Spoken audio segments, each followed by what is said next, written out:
Today we are going to start our Parami lectures, and today I am going to talk about two stories of Dāna Parami that would encourage us to practice, fulfill our Paramis in the long term, and the stories are related to the Bodhisattva's life. Two stories are about certain sacrifices made by the Bodhisattva in order to fulfill his perfections to become the supremely enlightened Buddha.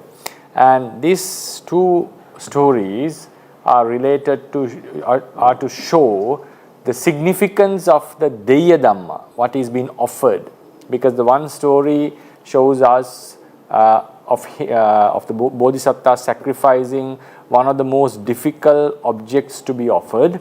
Those were the eyes.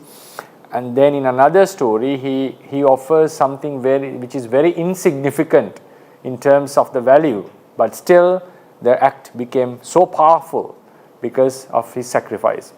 So with these two stories, we will be able to understand how important it is, how important the Deya Dhamma. Deya Dhamma is the thing that is being offered, how significant it is in our Paramis, and also in occasions that we are not able to, we are not having much wealth, but still how we could make our Dāna Parami stronger by having a strong inclination towards the Dāna.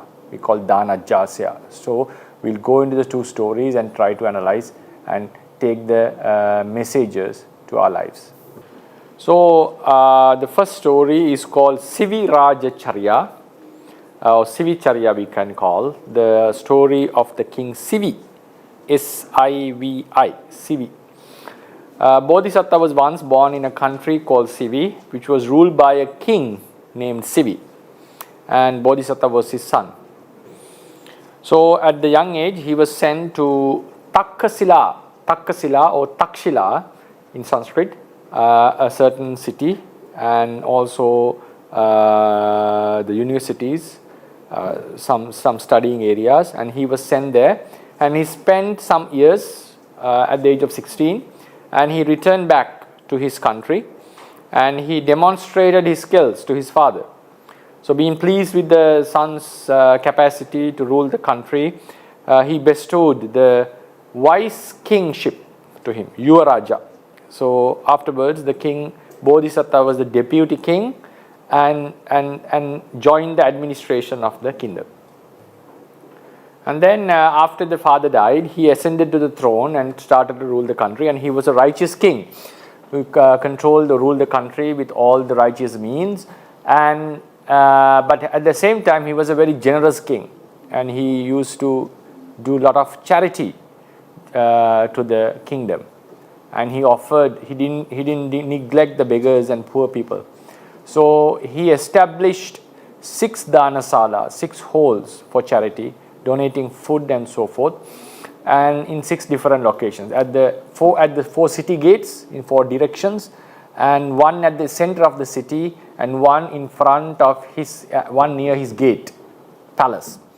So every day 100,000 coins were spent to make dana on these donation halls, and every 3 days per a fortnight, pakha we call, within fortnight, within 2 weeks, on the 8th, 14th and 15th, he used to visit these dining halls and observe the dana by himself.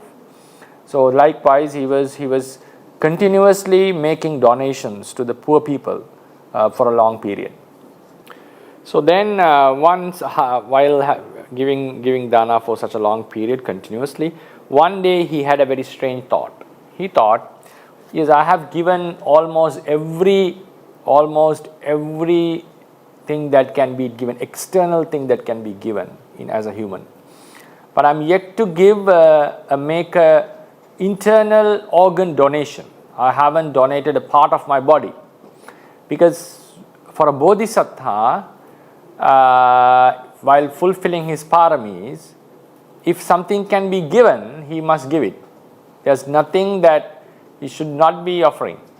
So anything that is possible to be given, any body part, even the half of his body or the entire life, if he want to sacrifice it to someone, to dedicate it to someone, he must be doing, he should do that at any point of the samsara. So he thought, I have given each and everything that could be given, external things, but the story doesn't mention him giving any wives or children.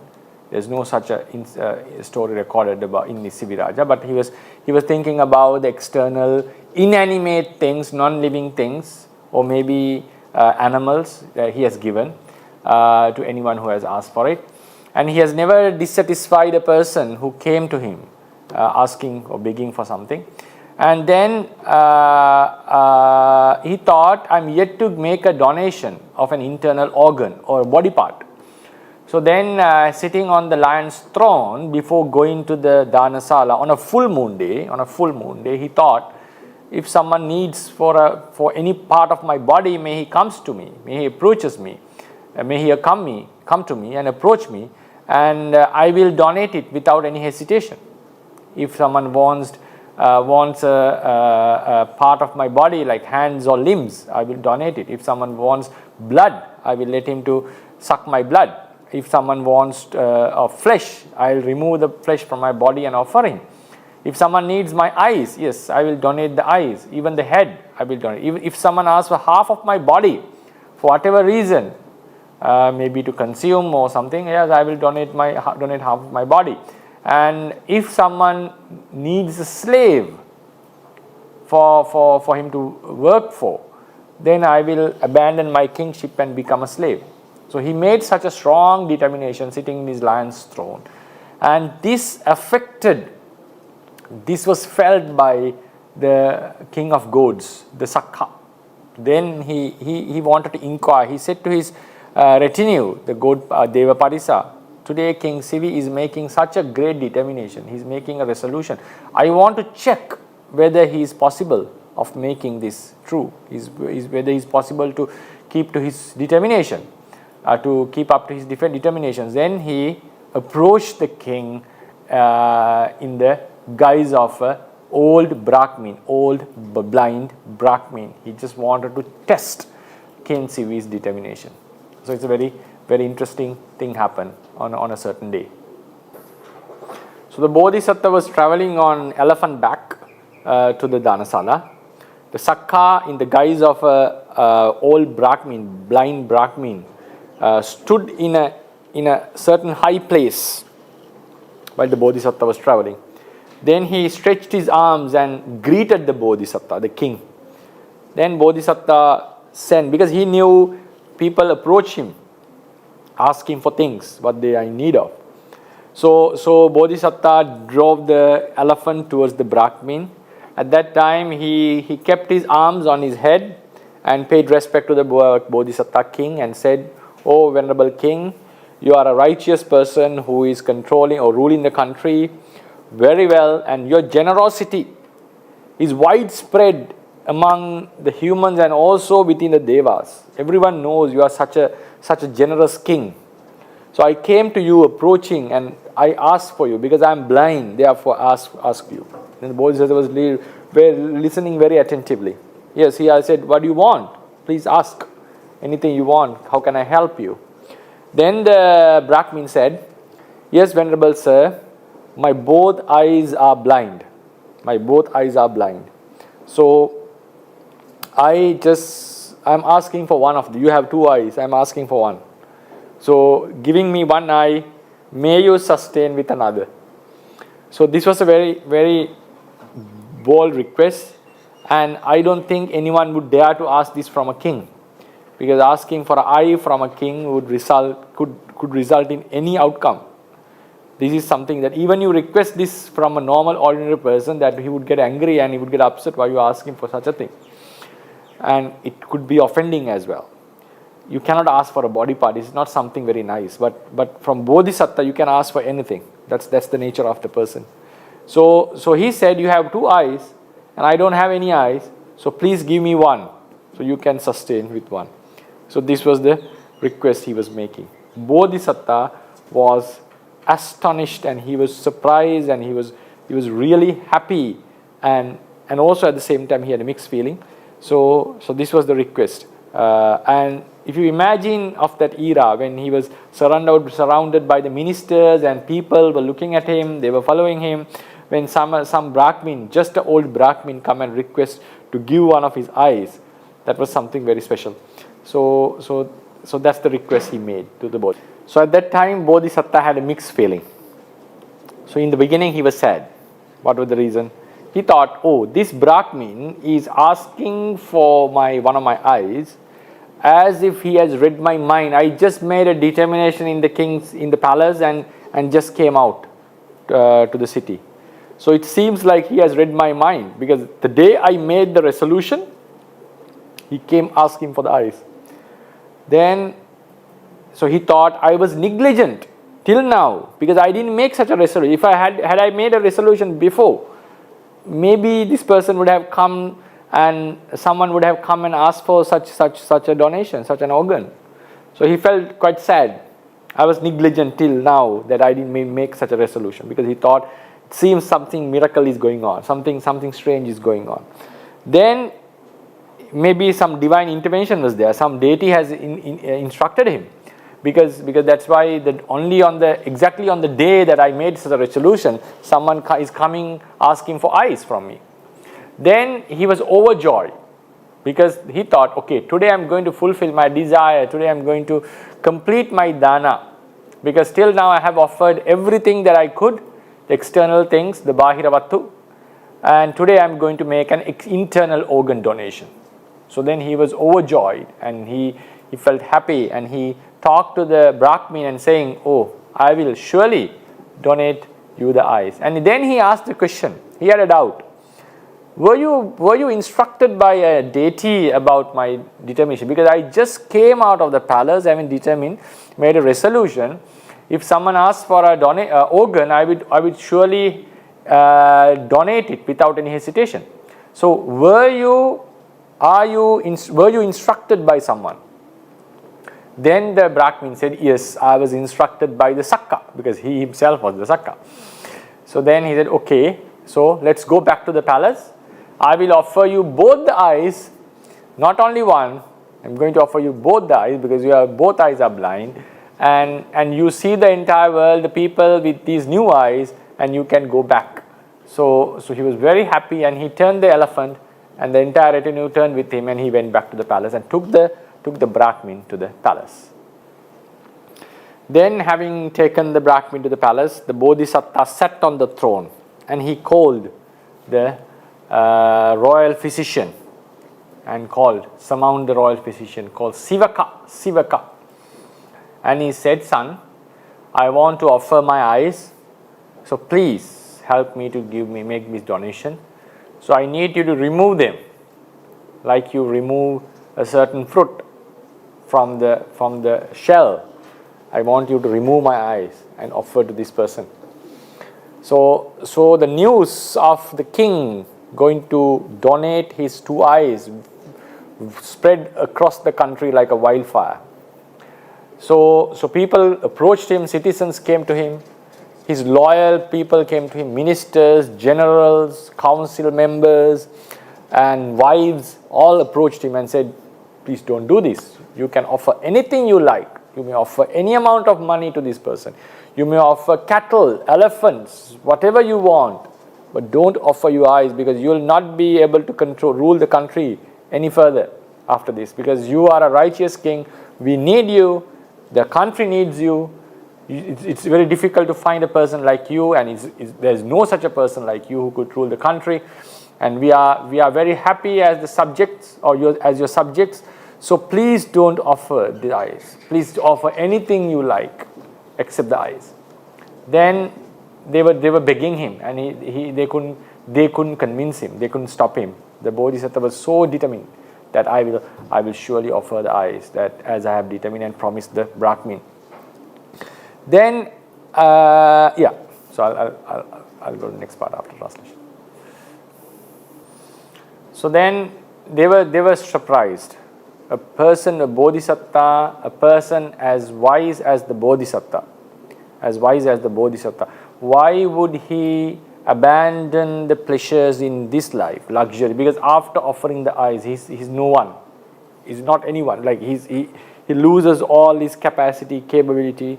He cannot rule the country. He cannot advise anything. He cannot do any good work because he'll lose half of his life. Like that's not much useful. The life is somewhat useless after that. Yeah, people may become successful even losing their eyes, but so he's going to lose most of his capacity after losing the eyes, because these are one of the most precious items that we have in our lives. So they were surprised why someone would abandon the luxuries in this life with a wish or an expectation of luxuries in a future life, because they thought, because he's going to because he's a generous person, and he believes in rebirth, he believes in karma. That's why he was doing donations throughout his life as a king. And they knew the Bodhisattva was accumulating good merits for the samsara. And then they asked, why would you abandon your present life, such as the eyes, organs such as the eyes, in search of a divine or some kind of a pleasure? Isn't it that the wise person should be enjoying the happiness in the present moment rather than thinking about a happiness that one is not certain about, which is a future happiness? So it doesn't make sense. It didn't make sense to them. So they asked this question. So wishing what? Are you wishing for long life? Are you wishing to get a good son? Or are you wishing to go to heavens or luxuries in the samsara? What do you want by making such a donation, which made you a useless person afterwards? Then the Bodhisattva said, no, I am not wishing for anything, any mundane stuff. I am not wishing for a son. I am not wishing for a kingdom. I am not wishing for a good rebirth in the heavens. I am not wishing for happiness in samsara. My main aim is to gain the omniscience.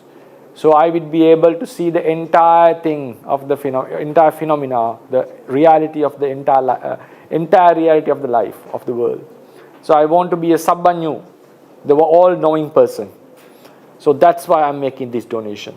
So he was strongly determined to follow his desire resolution without getting distracted from the thoughts of the other ones. So at this juncture, I would like to give you some insights about the Bodhisattva's practice. Now this story, before there is some parts are left, we'll continue this afterwards. So if you look into this incident, while the Bodhisattva was going to offer the eyes, others were trying to stop him from doing so. But he mentioned that I'm doing this in order to obtain the omniscience, the status of all-knowing. Now think, if you visualize this incident, while the Bodhisattva was resolute, determined to offer the eyes, others were countering his desire and suggesting that it's better that you don't offer this because it doesn't make sense that you are making such a sacrifice to obtain a future benefit. Then Bodhisattva said that I am determined to become an omniscient being.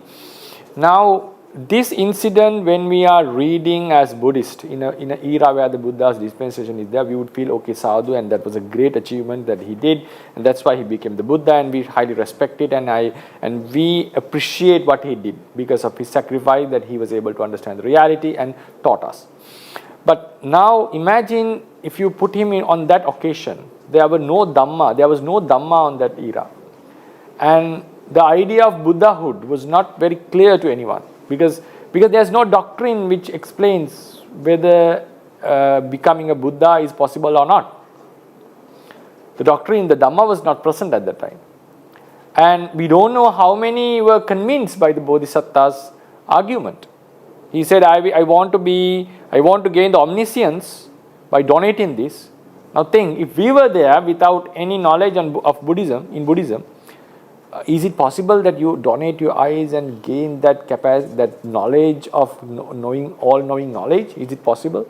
And when are you going to get it? Is it possible that one can reach that status? So obviously these doubts would haunt us, and we would say, okay, sadhu, he did a good thing, but will it be possible to him to achieve such? Because we don't have any evidences. We don't have any reason to believe in such a thing, because it is an era where the Buddha's teachings were not prevailing. Bodhisattva had such an idea, and he was also not fully aware of the capacity of a Buddha, because he is a Putujana being in the samsara.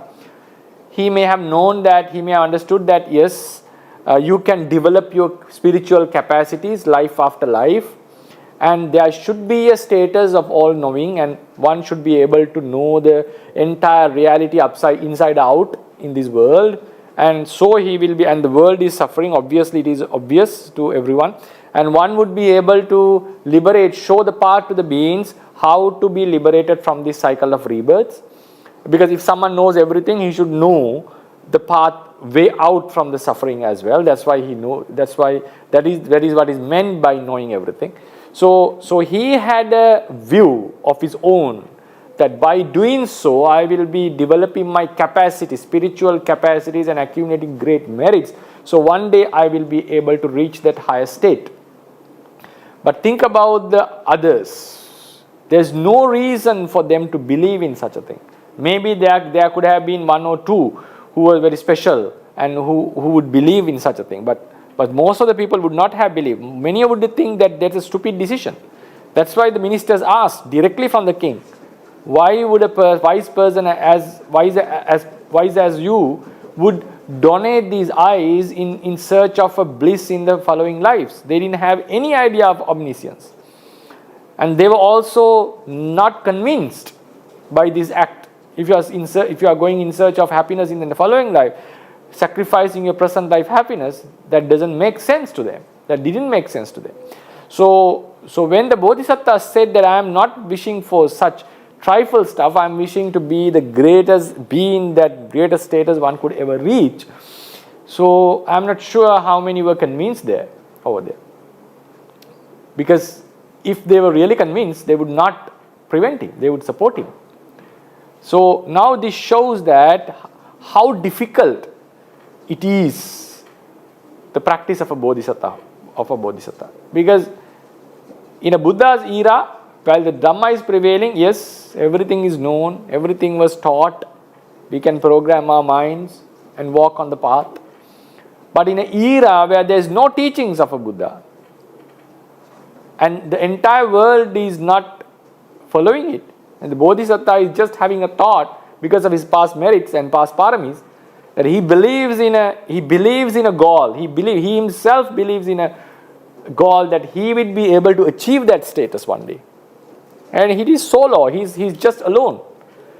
And when you are alone in a society, that the entire world is not having the same idea as you have, it's very easy for us to get caught into the tide of the social norm, social idea, and then doubt ourselves, doubt our own belief. That's natural. And everyone else is following differently, and I'm holding a view of my own. If the person is not very strong, surely he would start to doubt about himself. And especially, would anyone take the efforts to go this extra mile in making such donations, such as donating body parts? Okay, he may offer something, some external thing. We can acknowledge that. We can appreciate that. We can imagine such a thing. We can assume such a thing. But donating a body part, because after that the life is useless. So how strongly this idea of Buddhahood is rooted in his mind, and how strongly determined he is, it's beyond our imagination. For me, it's beyond my imagination. How could he do such a thing when there was no teachings in the world? Because we are reading this story under the influence of our faith. We believe in Buddhism. We have a teaching, and we know about the Buddhahood, and we know someone has done it. But in that era, there is no example for that. Who has done it? The people would ask, who has done it? Are you sure that you can reach there? Give me an example who has reached the omniscience. Because there were people who claimed to be omniscient of that era, and they were not. Now, are you going to reach that by how do you make sure that this donation is going to help you? Isn't there any other way? So with all these counter arguments, concepts, views, Bodhisattva is fully determined about his own resolution, own idea and own goal, and he walks on this path. It's not just walking on the path, he's making the utmost sacrifices a human could ever make. So this this incident of the Sivirajacharya, for me, it's very insightful. It gives a huge insight about the difficulty of the Bodhisattva practice, because Bodhisattvas mostly practice in eras where there is no Buddha. So this shows how great a person he is. So then, now coming back to the story. So Bodhisattva, when others were pleading not for him not to offer, he just ignored them and said to the physician, please my son, help me to make this donation. So he said, don't be afraid, I'm making a royal order, it's a decree. So you have to help me to offer my eyes. Then the Sivaka thought, it's not nice for me to remove the Bodhisattva's eyes with a weapon or any kind of instrument. I would try to bring it out with using medicine. So he applied a certain medicine to a blue lotus and covered it with his eye. Covered his eye with it, the right eye. Then it caused him severe pain, and the eye turned. It was very painful, and Bodhisattva somehow bared the pain. Then he applied again. At that time it came out, not completely, but popped out from the eye bracket. So his pain was more severe. Then he applied another for the third time, and it completely came out, and it was hanging with the sinews. So at that time, the wives, ministers, they fell down in front of his knees, because it could be put back again. It could have been put back again. Still, there is a chance that it could be replaced. Then they said, please don't offer this. Please don't offer. Then see Bodhisattva. Then his entire cloth was covered with blood. Then Bodhisattva said to Sivaka, please my son, help me. Quickly remove it and keep it on my hand. I want to donate this eye. Then he cut the sinews with a sharp knife, holding the eye with the left hand, and cut it with the right hand using a sharp knife, and placed it on the Bodhisattva. So he saw it, he looked at it with his left eye, and he was very happy. He overcame the pain with the joy that he is going to make this great donation that he had never made before in his life. And he called the Brahmin and said, okay, I'm offering this eye. This eye and this physical eye, with this physical eye, may I obtain the Samanta Chakku. Offering this Mansa Chakku, may I obtain the Samanta Chakku, the omniscience with which I will be able to see everything. So I desire the omniscience 100,000 times over this physical eye. So that's why I am able to donate this eye. So please apply this, and may this donation be a help for my omniscience. So then he donated. So he was looking all this with his left eye. Then it was a sakka. It was not an ordinary being. So he put it into his eye bracket, and with his divine powers. Otherwise, it would need some time to fix, obviously, and there should be some medical ways to fix such an eye, because even today you can donate certain parts of not the entire eye as far as I know, certain parts of the eyes, and help others to see the world. I know actually a monk who has done it, who has donated one of his eyes. One of his eyes are blind, a monk whom I know, and someone else is now looking the world with that eye, and it's something illegal. He did it in a certain country, and I know he's living with one eye at the moment. And so he then it was functioning with his divine powers. So and Bodhisattva looked all this with his left eye, and he was elated, that thinking my donation was successful and it was fruitful, and he became so happy, and he asked Sivaka to remove the left eye even, and he donated it as well. So that was the donation he made, the Bodhisattva's donation of eyes. When you we hear that these stories in roughly that he had donated eyes more than the stars in the sky. But when you visualize this incident and if you put yourself in the shoes of the Bodhisattva, what kind of a sacrifice that is. It's remarkable and it's beyond our apprehension. So that's why he became the Buddha and he was able to penetrate the Four Noble Truths by himself and teach us in a very accurate and successful way. Then what happened was Bodhisattva stayed in the palace for a few days till because there was a wound in his eyes, brackets, and they were filled with some flesh. And then he was entirely blind and he gave up the kingdom to his ministers and he said, I want to stay away from the palace because I cannot rule the country anymore. And he asked them to build a hut near a pond and stayed there. And he asked for an attendant actually to give him water daily, and also asked them to tie a rope from his kuti to the place of defecating and urinating. Only that's what he asked, and they arranged it. And he was taken to the monastic hermitage, and he sat on a rock and started to contemplate his Dāna. He was very elated about his Dāna. At that time, he felt so happy. And then it was felt by the Sakka again. Then the Sakka thought, I want to help him back. I want to replace his eyes. And he came to the Bodhisattva and said, I am the Sakka and I want you to ask for a boon. So vara. So ask for something. I'll try to give it to you back. Then Bodhisattva said, I'm wishing to die soon because this life is not useful for me anymore. He never regretted about donating, but he didn't like to live as a blind person. Obviously, that is not something comfortable, right? So then the Sakka asked, are you willing for death because you are fed up with the life or because of your blindness? Then the Bodhisattva said, it's because of the blindness. I'm not a person who hates my life.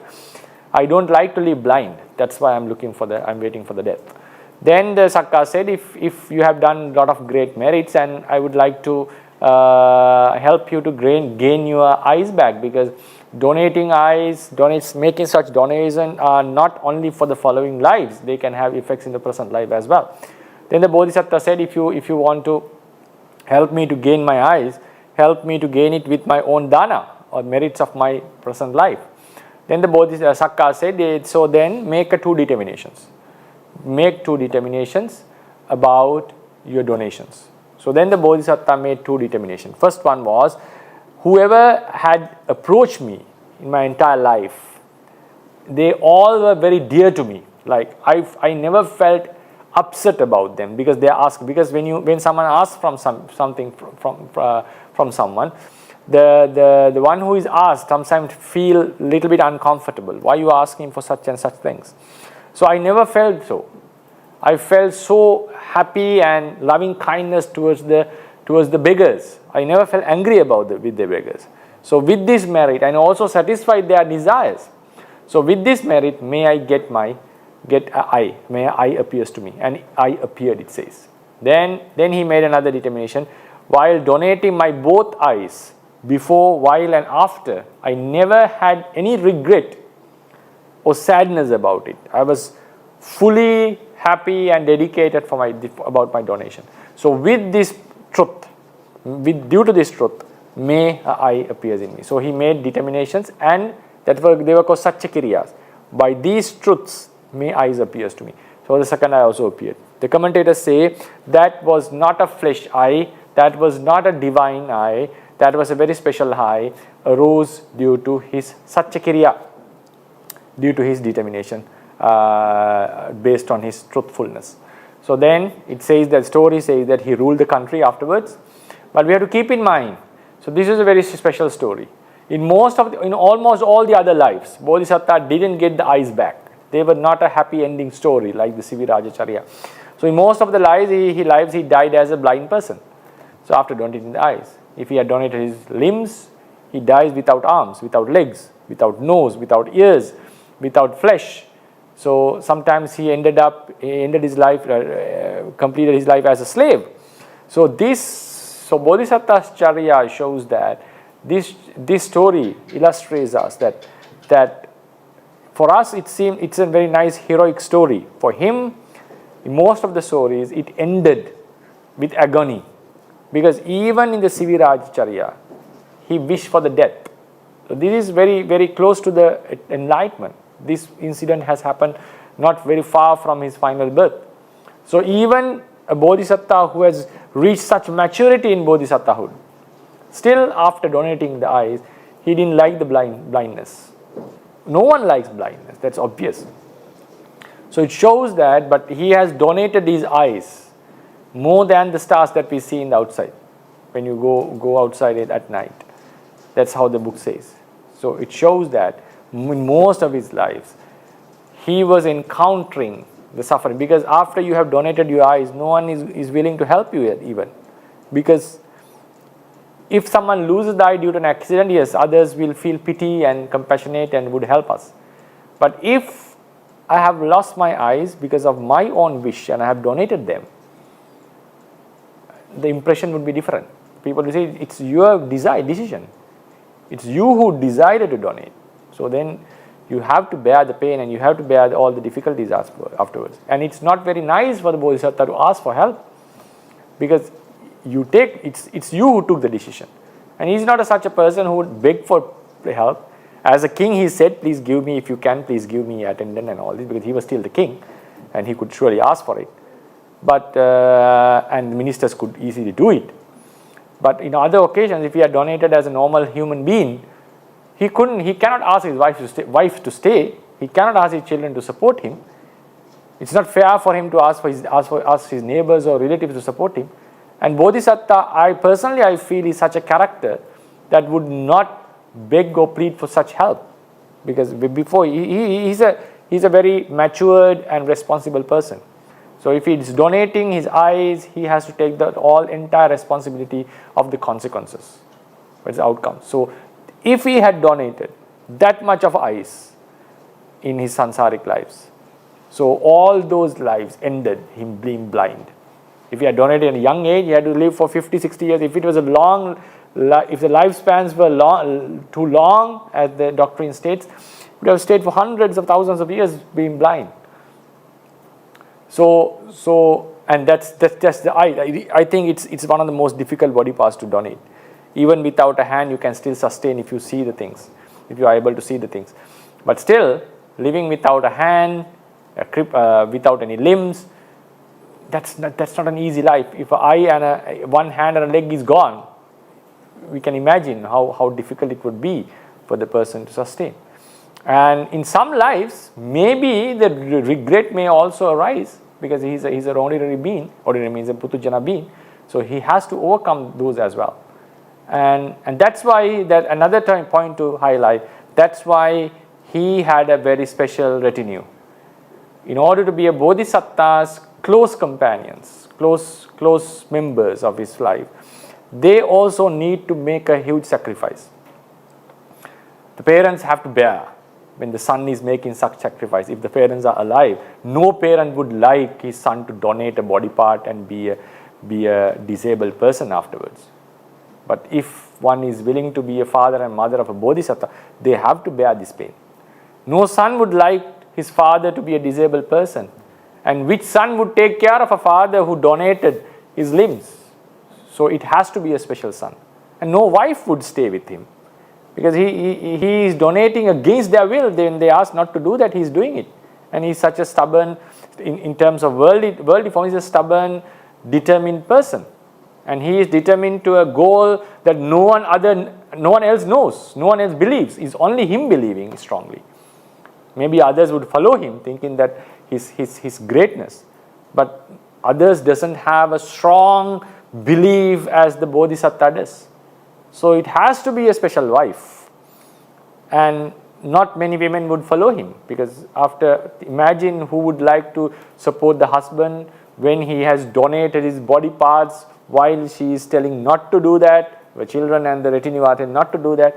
When you do such, who is going to support? No one would feel attracted. So only a person who has come with him for a long period and who also has a same kind of a mindset can stay with him. So this story also illustrates that it's not easy to stay with the Bodhisattva. It's okay, we feel very happy reading his story. But imagine if this person was your husband, if this person was your son, if this person was your brother, sister, or relative, it won't be very easy, because now sometimes he donated the kingdom to another righteous person who could control, who could rule the country. And how would the son would have felt? How because inheritedly, son inherited it. That's his royal inheritance. He deserves it according to the rule, according to the law. But suddenly you see a father who donates the kingdom to someone else and leaves the kingdom while the son was a child. And it happened in some lives. So that I was pleading, go to the homeless life after my son has grown up, so he can rule the country, then you go. So please wait till he grows up. No, Bodhisattva just went away.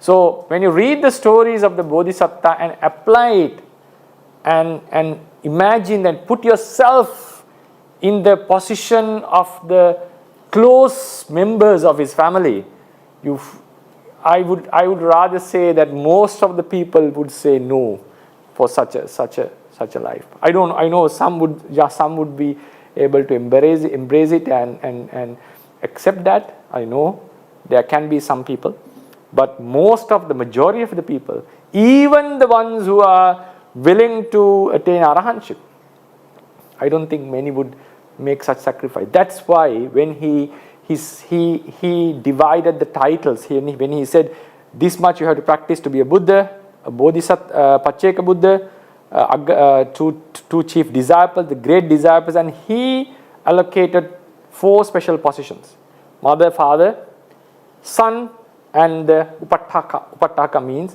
his close attendant.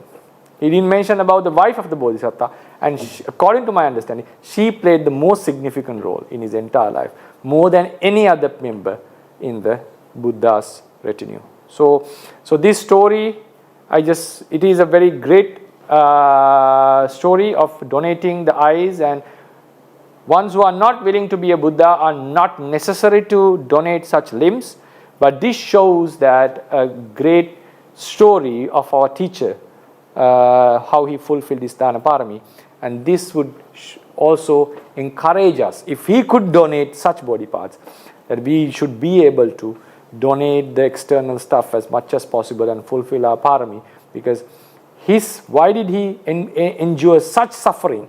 It's for us, for our liberation, and it's our duty, being the disciples, to walk on this path and be more diligent and to make sure our Bodhisattva's efforts were not in vain.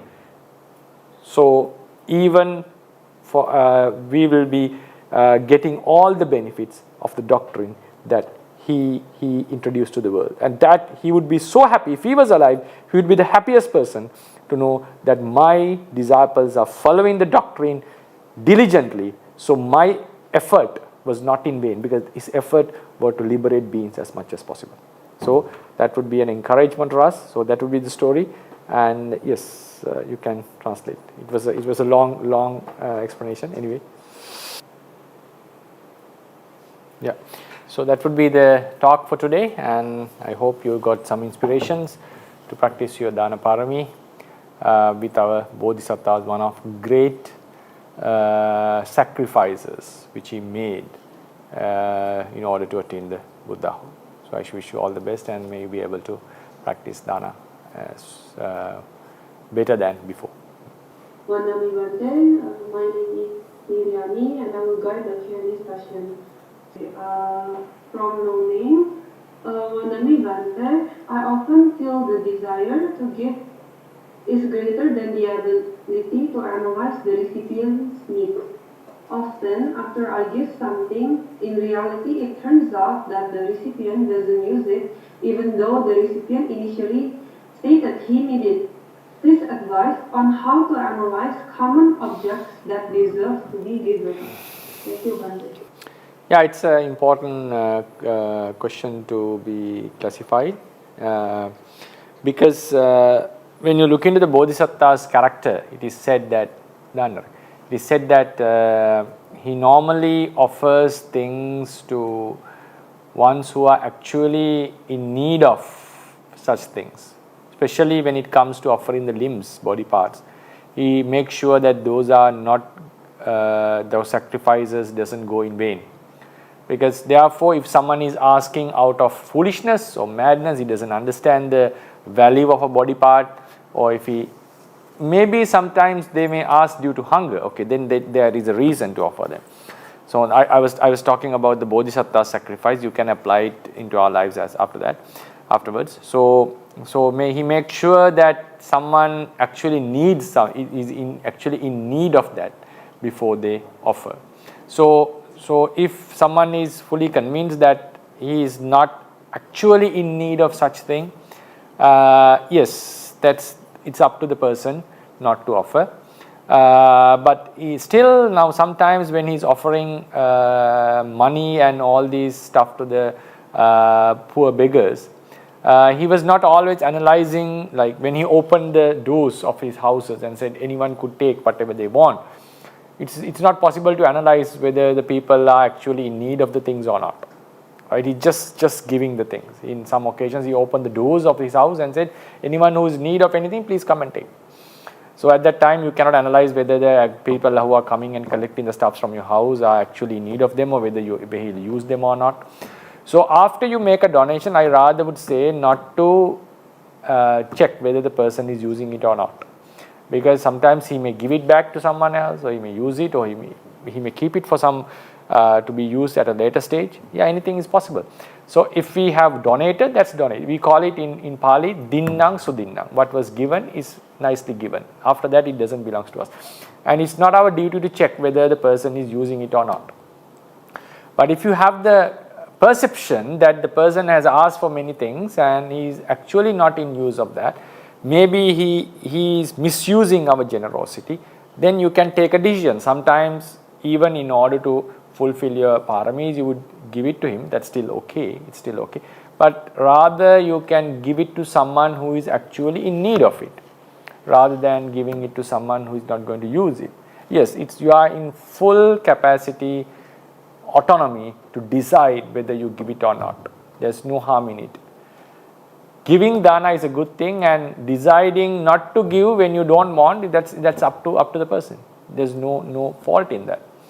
So, but if someone is restraining from giving and is not interested in giving at all, then it's according to the literature, it's not a good quality.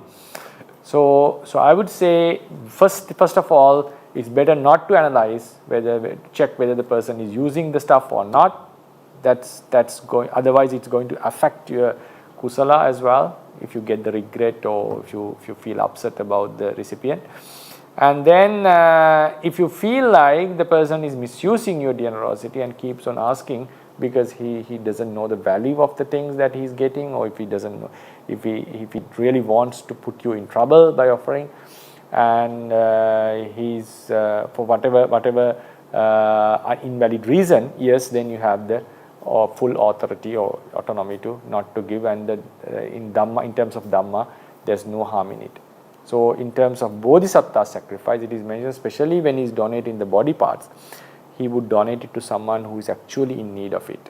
He doesn't let the body part go waste, because losing a body part is something very imperative, and you cannot get rid of the effect of losing a body part.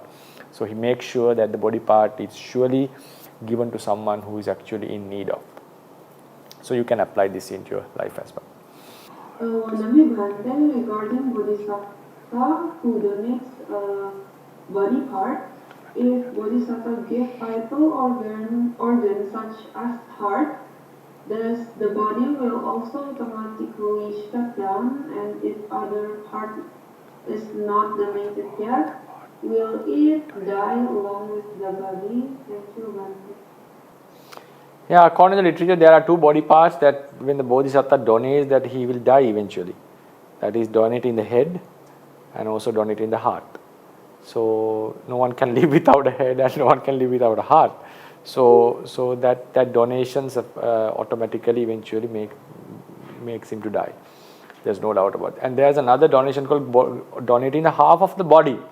I don't know what was the purpose of that, but Sivi Raja determines if someone asks for half of my body, I would still donate it. Maybe for food or something, I don't know. So even that would cause him death for sure, right?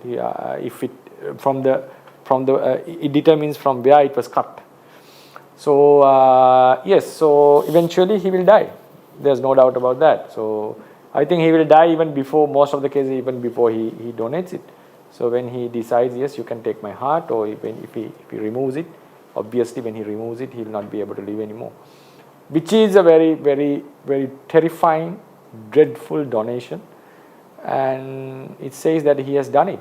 And in Vessantara Jataka, at the age of 8, he determined, if someone needs my heart, may he come and I will donate it. And even the earth shook when he made such a resolution about each of his body part. And it's it shows that it's a remarkable story, a remarkable journey. And that's why most of the beings, even when they start to learn about Bodhisattva, even the ones who had the desire to be a Buddha before, when they read the story of the Bodhisattva, they feel terrified and go away from the path. They feel, no, it's not for me. It's not for a person, for a person like me. Because only 28 people were able to do this throughout the entire 4 Asankhya and 100,000 eons. That shows that this is not an easy feat, easy task. Yes, for the question, yes, he has to die.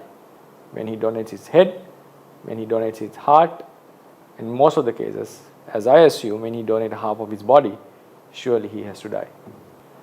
Yeah, Sumangala Vilasini, yes. Yeah. Will you be able to read the Pali? I do not know.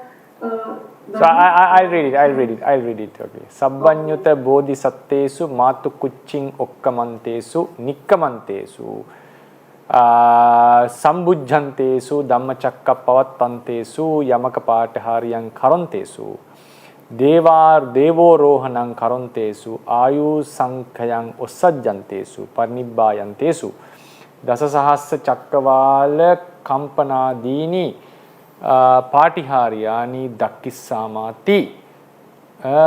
Does this mean that Bodhisattva really attained Sabbanyu before his last birth? No. This, I don't know whether you can, is it capable of translating this? Shall I do it myself? Because it's Pali. Yeah, okay. So it says that Sabbanyuta Bodhisattesu Matu Kuching Okkamantesu. When the Sabbanyu Bodhisattas. So, okay, now I understand your question. Sabbanyu Bodhisattva means not a Bodhisattva who has already attained the Sabbanyuta Jnana. It's a Bodhisattva who is willing to attain the Sabbanyuta Jnana. So, it's a grammatical point that one is asking. I think someone who is who has some knowledge in Pali should be asking this. So, Sabbanyuta Bodhisattva doesn't mean, Sabbanyuta is not just an adjective to Bodhisattva in terms of showing his attributes. Sabbanyuta Bodhisattva is a Bodhisattva who is practicing to attain Sabbanyuta Jnana, not a Bodhisattva who has already attained the Sabbanyuta. Bodhisattva is a Putujjana being. Always Bodhisattva is a Putujjana. Even the Buddha has, when he referred to himself as a Bodhisattva, he says, Anabhisambuddho, before I got the enlightenment. Bodhisattvassa sato, when I was a Bodhisattva. So Bodhisattva is always a Putujjana. Bodhisattva is a Putujjana. One can argue like there is a short period in which the Bodhisattva was a Sotapanna, Sakadagami, and Anagami before he became the Arahant or became the Buddha. There was a slight period that he was a noble being. I don't know how to refer to him on that period. During that period, normally we say Bodhisattva is a person who is inclined towards the Bodhi Jnana. So, normally we say Bodhisattva is a Putujjana, but there is a stage that he becomes a stream enterer, once returner, and Anagami before he becomes the fully enlightened Buddha. But personally, I feel like that should be also included in his noble stages. So, normally we refer Bodhisattva as a Putujjana. So, Bodhisattva is surely not a Sabbanyuta person. So, Sabbanyuta Bodhisattesu Matu Kuching Okkamantesu. This means that when a Bodhisattva who is willing or practicing to be a Sabbanyu person, or who has already fulfilled the Paramis to become Sabbanyu person, in his last life. This is referring to the last life. So Bodhisattva in his last life, in which he will surely attain the Sabbanyuta Jnana, Matu Kuching Okkamantesu, the moment he is entering into the mother's womb, that is the moment of when the mother is conceived with the Bodhisattva, the Patisandhi moment. Nikkamantesu, the birth moment. Sambujjantesu, becoming the Buddha, enlightening moment. Dhammachakkam Pavattantesu, when he is preaching the first sermon, Dhammachakka. Yamakapatihariyan Karantesu, while he is showing the twin miracles. Devorohanam Karantesu, when he is descending to the earth, having preached Abhidhamma in the divine realm. Ayusankarang Ussajjantesu, when he gives up his determination to live, the lifespan. And Parinibbayantesu, when he is attaining the final liberation of Parinibbana, when he is dying or he is attaining the Parinibbana. Dasasahasa Chakkavala Kampanadini Patiharyani Dakkissamati. Some are making determinations. We will see the miracles that are happening in the 10,000 world cycles, such as shaking, earth shaking, and earthquakes and so forth. So this is a part that was taken from a quotation taken from part of the commentary. And the question is, does this mean the Bodhisattva already attained Sabbanyuta before last birth? No. This Sabbanyuta Bodhisattva means a Bodhisattva who has fulfilled his paramis to become a Sabbanyuta Buddha, and it's referring to his last life. It's not that the Bodhisattva has attained Sabbanyuta Jnana before, no. Okay, with this merit of listening to Dhamma and preaching Dhamma, may all of us be able to attain the final liberation and the happiness in samsara, and also may this merit be shared with all our deceased relatives and also the deities.